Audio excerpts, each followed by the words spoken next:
பிஸ்மில்லாஹ் ரஹ்மான் ரஹீம். ஆலய ஞானம் 63 தியானவாசல் நிகழ்ச்சிக்கு நேயர்களை வரவேற்பதில் நான் பெரிதும் மகிழ்ச்சி அடைகிறேன். இன்றைய நிகழ்ச்சி நம் விரல்களிலே இருக்கக்கூடிய பஞ்சபூத தத்துவத்தை பற்றி சில விளக்கங்கள். ஏற்கனவே நாம் உப்பு குளியல், உடம்பை சுத்தம் பண்ணுறது எல்லாம் படிச்சிருக்கோம். அப்புறம் எலுமிச்சம்பழத்தை வச்சு எப்படி நம்முடைய கெட்ட கழிவுகளை நீக்கி பரிசுத்தமாகுவது, மசாஜ் செய்து உடம்பை புதுப்பித்து வைத்துக்கொள்வது, சுறுசுறுப்பாக வைத்துக்கொள்வது என்பதையெல்லாம் பார்த்தோம். அதைத் தொடர்ந்து இது போன்ற மூச்சு சுவாச பயிற்சி எல்லாம் சொல்லி கொடுத்துருக்குறோம். இதெல்லாம் செய்யும்போது நமக்கு ஒரு மன அமைதியும் ஒரு நிம்மதியும், எதையுமே ஒரு பெரிய பாரதூரமாக எடுக்காமல் எளிதாக எடுத்துக்கொள்ளக்கூடிய பண்பும் நம்மளிடத்திலே வளர்ந்து கொண்டே இருக்கும். இப்பொழுது இந்த 5 விரல்லையும் பஞ்சபூத தத்துவங்களுடைய ஒரு விளக்கமாக அந்த 5 விரல் இருக்குது. ஒவ்வொன்றும் ஒவ்வொரு பூதத்தை, ஒவ்வொரு 5 எலிமெண்ட்ஸை நமக்கு நினைவுபடுத்துகிறது. அதனுடைய ஒரு கருவியாகவும் இருக்கிறது. உதாரணத்துக்கு கட்டை விரலை எடுத்துக்கிட்டிங்கன்னா, இந்த கட்டை விரல் தம்புன்னு சொல்கிறோம் அல்லது பெருவிரல்னு சொல்கிறோம் இல்லையா? இது என்னென்னா உஷ்ணம், நெருப்பு. இது எதோடு தொடர்பு கொண்டதுன்னா இருதயத்தின் உரைன்னு சொல்லுவாங்க. பெரிகார்டியம் அப்படின்னு அதுக்கு இங்கிலீஷில் சொல்லுவாங்க. அதுக்கும் பித்த பைக்கும் சம்பந்தம் இருக்குது. சரியா? நெருப்பு நம்ம உடம்புல எப்பவும் நெருப்பு இருந்துக்கிட்டே இருக்கணும். நெஞ்சில் ஒரு வகையான சூடு, வயிற்றிலே ஒரு வகையான சூடு, அடி வயிற்றிலே ஒரு வகையான சூடு, இப்படி நெருப்பு இருந்துக்கிட்டே இருக்கணும். உடம்பு பூரா அந்த சூடு இருக்கணும். சரியா? அப்போ இது நெருப்பு. சரியா? அடுத்து பார்த்திங்கன்னா காற்று எதுக்கு முக்கியம்? காற்று நுரையீரல், மூக்கு வழியாக போய் நுரையீரலை சரி பண்ணுது இல்லையா? நுரையீரல் செயல்படுறதுக்கு காற்று முக்கியம்.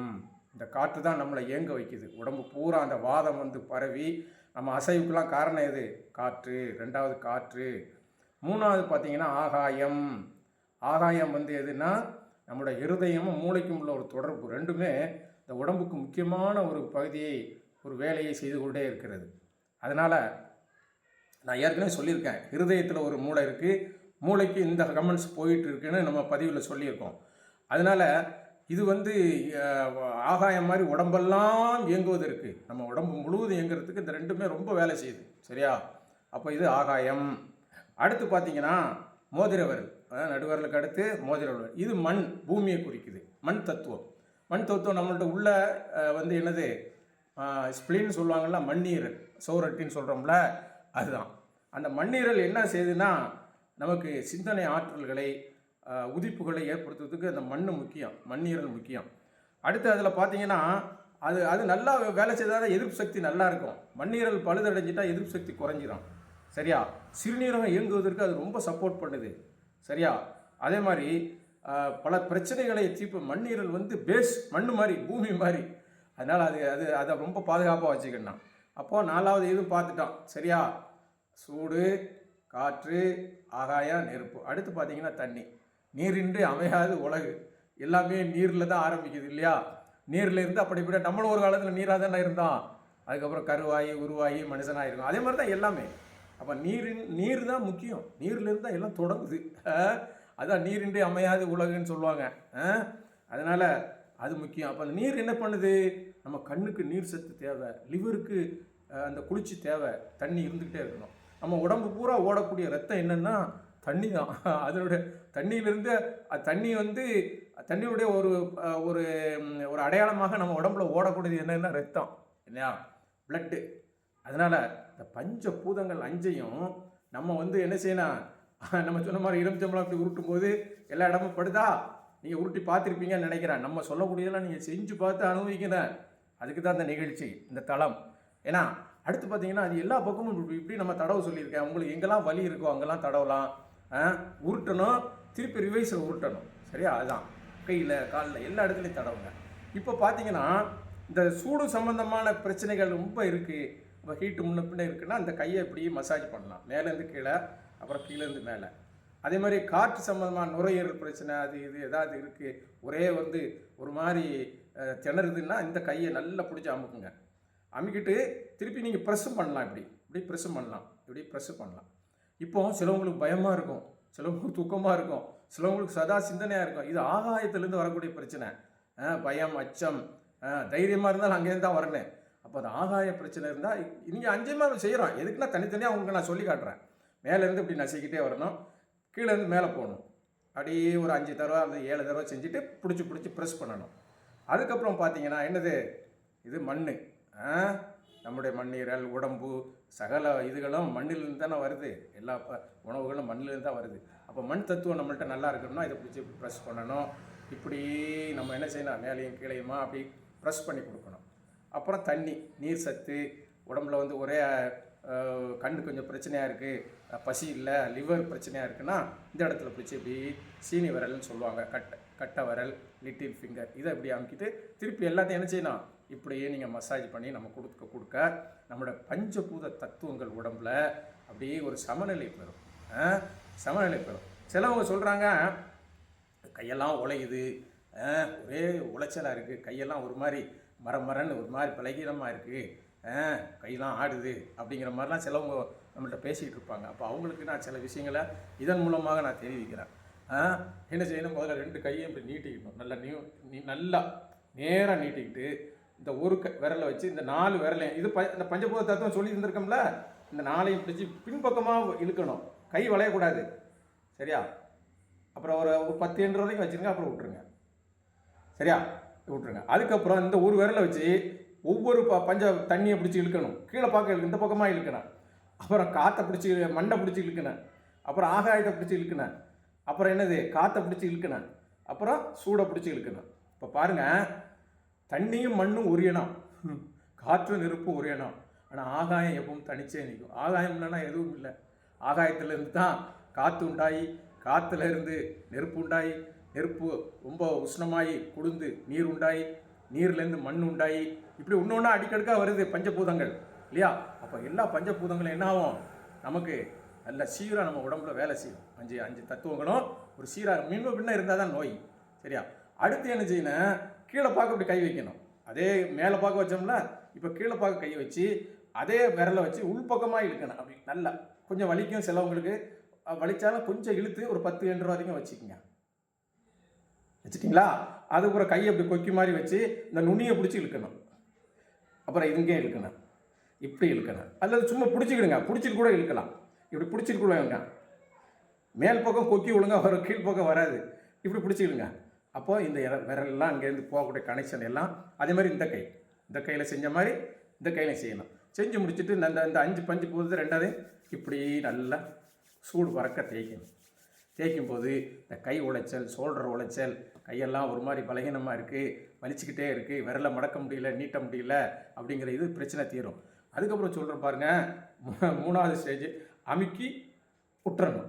திருப்பி அமுக்கும்போது கையை உள்ளே வச்சு அமுக்கி விட்டுறணும், அமுக்கி விட்டுறணும், உள்ளே வச்சு அமுக்கி விட்டுறணும். அப்புறம் இப்படி இப்படி இப்படி இப்படி இப்படி 10 தடவை செய்யணும். உங்களால் முடிஞ்சால் கூட கொஞ்சம் செய்யலாம், நல்ல ராகத்தாக இருக்கும். நீங்கள் செஞ்சு பாருங்கள். அப்புறம் கையை 2 இப்படி ரொட்டேட் பண்ணணும். 1 2 3, திருப்பி 1 2 3. உதாரணத்துக்கு 9 10 கூட நீங்கள் செய்யலாம்.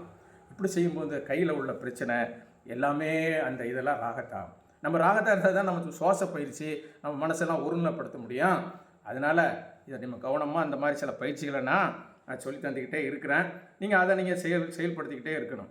இன்னும் பார்த்தீங்கன்னா, நான் ஏற்கனவே சொல்லியிருக்கேன், சூஃபிசத்தை பற்றி நிறைய பேர் கேட்டுக்கிட்டே இருக்காங்க. இது குறித்து நான் வந்து ஏற்கனவே 17வது கிளிப்பில் பேசியிருக்கேன். சூஃபிசம் என்றால் என்ன, அதை அடைவது எப்படின்னு. அதனால் என் தளத்துக்குள்ளே போகக்கூடிய நண்பர்கள் அந்த 17வது அதிலே நம்பர் போட்டிருப்போம் 17, அதை தட்டிங்கன்னா சூஃபிஸ் யாரிலேருந்து ஆரம்பிக்கு, சுல்லாய் சல்லா அலிஸ்லாம் அதெல்லாம் நான் சொல்லிகிட்டே வருவேன். அதோடைய தத்துவங்கள் என்ன, அந்த பாங்கு என்னங்கிறதுலாம் அது உள்ள எல்லாம் விவரமாக இருக்குது. நான் அடிக்கடி அதை பற்றி பேச முடியாது இல்லை, சில நண்பர்கள் கேட்குறார்கள் சூஃபிஸை பற்றி. அதே மாதிரி சென்ற பயிற்சியிலே நான் வந்து ஒரு விஷயத்தை சொல்லியிருந்தேன். உமக்கு நபியே நிறைய பணி இருக்குது, பணி முடிஞ்ச உடனே ஃபைதா ஃபரக்த ஃபன்சப் வைலா ரப்பிக்க ஃபர்கப் அப்படிங்கிற ஆயத்தை சொல்லலை, விளக்கத்தை சொல்லியிருந்தேன். அப்போ அது குறித்து சிலவங்க விளக்கமாக கொஞ்சம் பேசுங்களேன்னு சொன்னாங்க. அதனால் இப்போ அதை நான் விஷயமாக நான் வந்து சில விளக்கத்தை நம்ம பார்ப்போம். ஏன்னா இப்போ பார்த்தீங்கன்னா அது வந்து 94வது அத்தியாயம், 94வது அத்தியாயம். அதில் அல்லாஹ் என்ன சொல்கிறான், அது ரொம்ப அற்புதமான ஒரு அத்தியாயம் பார்த்துக்கிடுங்க. என்ன சொல்கிறான், பிஸ்மில்லாஹிர் ரஹ்மானிர் ரஹீம். உம்முடைய நெஞ்சை உமக்கு நாம் விரிவாக்கவில்லையா? அலம் நஸ்ரக் லக்க சதரக். அல்லாஹ் கேட்குறான், இந்த உலகத்தில் அல்லாஹ் நெருங்க நெருங்க நெருங்க பெருமாள் சல்லாலத்துக்கு அல்லாஹ் விரித்து கொடுத்துட்டான். யுகமுடி நாள் வர்ற வரைக்கும் செய்தியெல்லாம் அவங்க பேசினாங்க உலகத்தில் இல்லையா? அவங்க சொன்ன எந்த சொல்லாச்சு எல்லாமே மெய்யாயிருக்கு, இன்னும் மெய்யாகிட்டே இருக்குது. ஏன்னா அல்லாஹ் விரிவாக்கி கொடுத்தது சாதாரண விஷயம் இல்லை.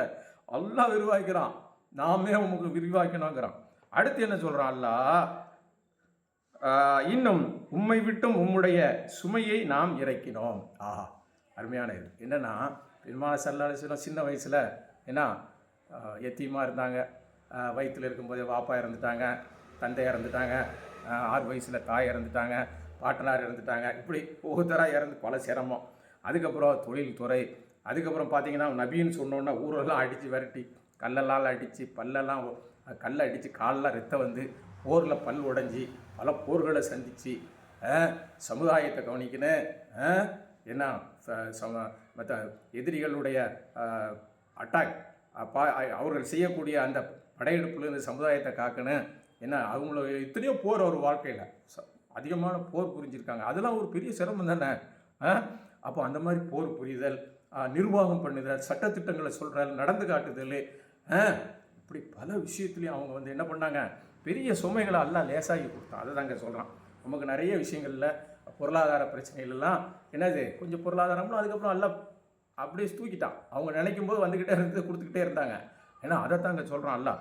என்ன சொல்கிறான்? இன்னும் உம்மை விட்டும் உம்முடைய சுமையை நாம் இறக்கினோம். இந்த மாதிரி கஷ்டங்கள் எவ்வளோ சிரமம், சகிக்க முடியாத கஷ்டம் தான் நபிகள் நாயகம் வாரத்தில். அவங்க வரலாறு படித்தாதான் நம்ம கண்ணீராக வரும். ஏன்னா சகிக்க முடியாத கொடுமைகள்லாம் தாங்கிக்கிட்டு அல்லாஹ்க்கு சுக்குர் செய்தாங்க பார்த்தீங்களா, அல்லாஹ்வை மறக்காமல் இருந்தாங்க பார்த்தீங்களா, அதுதான் நம்ம எடுக்கணும். அதனால சொல்கிறோம் அல்லாஹ் தாலா அந்த நான் சொன்ன ஏற்கனவே உங்கள் கையாகி விடுவோம், காலாகி விடுவோம், பேசும் வாயாகி விடுவோங்கிறான்ல. அதில் பெருமாள் சொன்னாங்க முறையான கடமைகளோடு நஃபிலான வணக்கங்கள் செய்யணும். இதெல்லாம் ரசூல்லா பட்ட பாடலாம் நஃபில், அதெல்லாம் நம்ம வாழ்க்கையில் வர்றேன், அதெல்லாம் பொருந்தணும். அப்போ தான் அல்லாஹ் தன்னுடைய அடியாரோடு நெருங்குறான். நெருங்கிட்டா என்ன செய்கிறான்? அவன் கை தப்பே செய்யாது, வாய் பொய் பேசாது, கண்ணு மோசமான காட்சிகளை பார்க்காது. இப்படி ஒவ்வொரு உறுப்புகளும் அல்லாஹ்க்கு கட்டுப்பட்டதாகி அல்லாஹ்வுடைய பொருத்தத்துக்குரியதாக மாறிடுது. அப்போ என்ன செய்யணும்? உண்மை பேசணும், அன்பாக நடக்கணும், நீதியாக நடக்கணும். இவன் வேண்டாதவனை பார்க்கக்கூடாது, எல்லாருக்கும் பொதுவாக இருக்கணும். இது நம்மாலே அவருக்கு ஒரு சலாம், இது சூரத்துமான வெள்ளைக்கம் அப்படின்லாம் அதை அலட்சியம் பண்ணுவோம். சலாத்தில் எல்லாருக்கும் ஒரே மாதிரி சலாம் சொல்லணும். நம்ம ஆளாக இருந்தாலும் சரி, நம்ம கூட சேர்ந்தாலாக இருந்தாலும் சரி, வெளியூர்காரங்களாக இருந்தாலும் சலாம் முகப்பத்தோட அஸ்ஸலாமு அலைக்கும் ரஹ்மத்துல்லா அப்படின்னு மன முகப்பத்தா உங்களுக்கு சாந்தியும் சமாதானம் இறைவன்கிட்ட உண்டாகட்டும்னு சொல்லி அந்த நினைப்போடு சொல்லணும். யாராக இருந்தாலும் ஏழை பணக்காரன், ஆண்டான் அடிமை, அறிவாளி அறிவில்லாதவன், யாராக இருந்தாலும் சலாம் சொல்லணும். அதுதான் அதுக்கு என்னாச்சு? இன்னும் அந்த கஷ்டத்தெல்லாம் அல்லாஹ் சுமையை என்ன பண்ணான்? போக்கினான். அது உம்முடைய முதுகை ஒடித்து கொண்டிருந்தது. அவ்வளோ பெரிய சிரமம். இந்த சிரமத்தை அல்லாஹ் ஒரு வார்த்தையில் சொல்கிறான். நபியுடைய சிரமத்தை ஒரே வார்த்தையில் சொல்கிறான். அவங்க முதுகை உடைக்கிற மாதிரி சிரமம். நம்மளாம் தாங்குவோமா? ஒரு சின்ன விஷயம் தாங்க மாட்டேங்கிறவன் பெருமான செல்லாலயத்தில் முதுகு உடைக்கிற மாதிரி சிரமத்தை உங்களுக்கு தாங்கிறதுக்கு வலுவை நான் கொடுத்தேன்னு அல்லாஹ் சொல்கிறான். அப்போ அவ்வளோ சுமையை தாங்கியிருக்காங்க. சரியா? அடுத்து என்ன சொல்கிறான் பாருங்க. அடுத்து சொல்கிறான், இன்னும் உம்முடைய கீர்த்தியை உமக்காக நாமே உயர்த்தினோம். வரஃபஅனா லக்க திக்ர. சூப்பர். இவ்வளோ தியாகம். அதுக்கப்புறம் அல்லாஹ் சொல்கிறான், உங்கள் புகழை நான் உயர்த்திட்டேன், உங்கள் கீர்த்தியை ரஃபஅனா லக்க திக்ர. உங்கள் திக்ர, உங்கள் எண்ணத்தை, உங்கள் பேரை, உங்களுடைய எண்ணங்கள், செயல்கள், உங்களுடைய சமிக்கைகள் எல்லாம் உலகத்தில் உயிரோடு ஜீவியமாக இருக்கும். அதை நான் உயர்த்திக்கிட்டே இருக்கேன். அப்போ அல்லாஹ் உயர்த்தினா நம்மளால் தாத்த முடியுமாங்க? அல்லாஹ் உயர்த்திட்டேன்னு சொல்கிறான். பரம்பொருளுடைய அந்த ஒரு பெரிய சர்டிஃபிகேட்டு, அவருடைய பொருத்தம், அவனுடைய அந்த சொல் உறுதியாகி விட்டது. இன்றைய வரைக்கும் சரி, யுக முடிவு நாள் வரைக்கும் அவங்க புகழை யாராலையும் தாத்த முடியாது. அது புரிஞ்சுக்கணும். புகழுக்குரியனே சொல்கிறான், உங்களுடைய கீர்த்தியை நான் உயர்த்தினேன்னு. ஒரு பெரிய புகழாரம் இல்லையா இது? பெரும்பாலாருக்கு இறைவன் கொடுத்த பெரிய புகழாரங்க இது. பார்த்துக்கிட்டேன். அப்போ அல்லாஹ் சொல்கிறான், உமது கீர்த்தியை, புகழை, கீர்த்தியை அலம் ஃபஅனா லக்க திக்ர. உங்களுடைய திக்ரை நாம் உயர்த்திட்டோங்கிறான். அல்லாஹ் உயர்த்தினதை எந்த மனுஷனாலும் தாழ்த்த முடியாதுங்க. அது எழுதி வச்சுக்கிடுங்க. சரியா? அடுத்து பார்த்தீங்கன்னா நிச்சயமாக சிரமம், அது ஒரு தத்துவத்தை சொல்கிறான். சிரமம் இல்லாமல் என்ன சிரமம்? அது சிரமத்துடனே லேசு இருக்குது.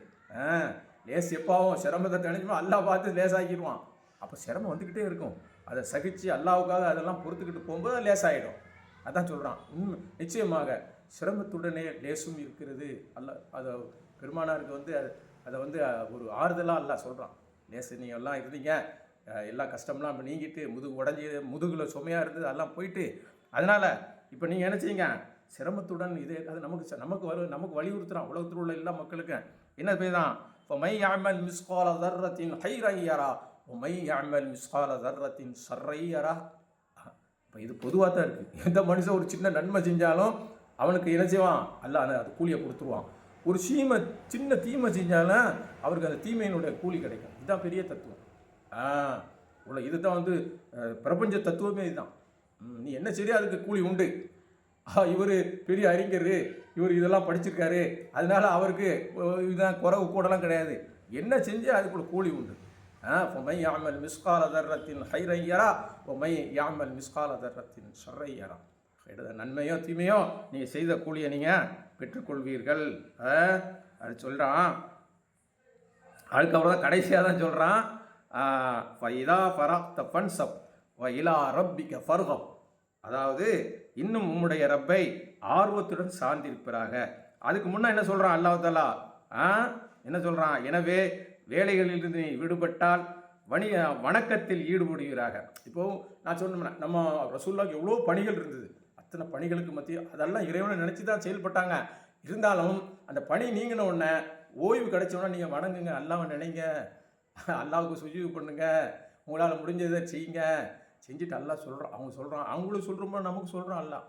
அவங்க எல்லாம் அல்லாஹ்வோட தான் ரொம்ப பொருத்தமாக இருந்தாங்க. அவங்களுக்கு அந்த கட்டளை கொடுக்கறது மூலம் அவங்களுடைய உம்மத்தாகிய நமக்கு, அவங்களுடைய உம்மத்துகளுக்கு இதெல்லாம் நீங்கள் செய்யணும் அப்படிங்கிறது தான் இதில் உள்ள வழிகாட்டுதல். அப்போ என்ன சொல்கிறான், இன்னும் உம்முடைய ரப்பை ஆர்வத்துடன், உங்கள் ரப்பை நீங்கள் ஆர்வத்துடன் சார்ந்திருப்பிடுவாங்க. சார்ந்திருப்பிடுவாங்கன்னு என்ன, பழனா இல்லை கற்றுக்கிற அது சொல்லிட்டு அடுத்த ஆயத்தில் என்ன சொல்கிறான், ஐயா ரப்பிக ஃபர்க, ரப்பின் பக்கம் சாய்ந்து விடுகிறான்னு சொல்லுவாங்க. ரப்பின் பக்கம் சார்ந்திருப்பீராக, சார்ந்து விடுகிறாங்க. அப்படி ரப்போட ரப்பா ரப்புடைய சிந்தனையில் அப்படியே கரைஞ்சிருங்க. ஏன்னா நபிகள் நாயகத்தை அல்லாஹ் சொல்கிறான் சார்ந்து விடுகிறார். நம்மளும் அப்படி செய்யணும்ல.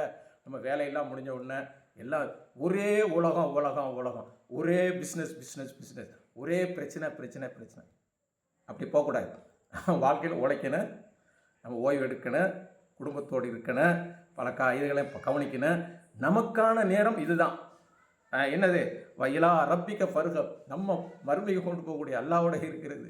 நம்ம செஞ்ச இபாதத்து, தொழுகை, வணக்க வழிபாடுகள், அல்லாஹ் ஏவிய கட்டளைகள், அதோட உண்மை, அன்பு, நீதி, நேர்மை, இதை மாதிரி சகிக்கும் தன்மை, இதெல்லாம் வந்துட்டா அல்லாஹ்வுடைய பொருத்தம் தன்னால் ஓடி வரும். நம்ம ஓராடி போனால் அவன் நெருங்கி வருவான், நம்ம நடந்து போனால் அவன் ஓடி வருவான். அப்படிப்பட்ட ரப்பு இங்கே என்ன சொல்கிறான், உங்களுக்கு ஓய்வு கிடைச்சிட்டா நீங்கள் அல்லாஹ்வின் பக்கம் சாய்ந்து விடுகிறாங்க, பரம்பொருளின் எண்ணத்தில் நீங்கள் அப்படி தோய்ந்து விடுகிறாங்க என்று மிக அழகாக இந்த ஆயத்தை நமக்கு சொல்லி காட்டியிருக்கிறான். மிக அற்புதமான இந்த ஒரு படிப்பினை நமக்கெல்லாம் ஒரு நல்ல வழிகாட்டுதலாக இருக்கிறது. எனவே வாய்ப்புள்ளவர்கள் எப்பொழுதெல்லாம் உங்களுக்கு, குறிப்பாக நான் சொல்கிறேன், 3 மணிக்கு ரொம்ப ஃப்ரீயாக இருக்கும்.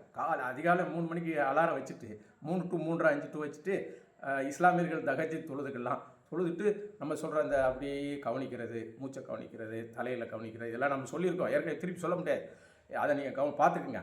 மற்ற மக்கள், முஸ்லீம் அல்லாத சகோதரர்கள் அந்த 3 மணிக்கு எழுந்திரிச்சு காலையில் கை காலெல்லாம் கழுவிட்டு, காது மூக்கு பெரடி எல்லாம் கழுவிட்டு, நல்லா தண்ணி பட்டோன்னா நம்ம உடம்பு கொஞ்சம் இலகுவாயிடும். அப்போ தியானத்துக்கு நம்ம ஈஸியாகிடும் இல்லையா? அதனால் என்ன செய்யணும், எல்லாம் பண்ணிவிட்டு நம்ம என்ன பண்ணணும், அந்த தியானம் நம்ம சொல்லி தந்திருக்கோம்ல, அந்த தியானத்தை செய்யுங்க. படிப்படியாக அவங்க முன்னேறிக்கிட்டே இருக்கும். தொடர்ந்து நம்ம அதனுடைய நமக்கு தெரிஞ்ச அனுபவங்களை உங்களோட பகிர்வோம் என்று கூறிக்கொண்டு, இத்துடன் உங்களிடமிருந்து விடைபெறுவர் உங்கள் அன்பர் முஹம்மது சலாஹுத்தீன், நெல்லை ஏர்வாடி. இன்ஷா அல்லாஹ் அடுத்த நிகழ்ச்சியில் உங்களை சந்திப்போம். எல்லோரும் நீடூடி இன்புற்று வாழ்க.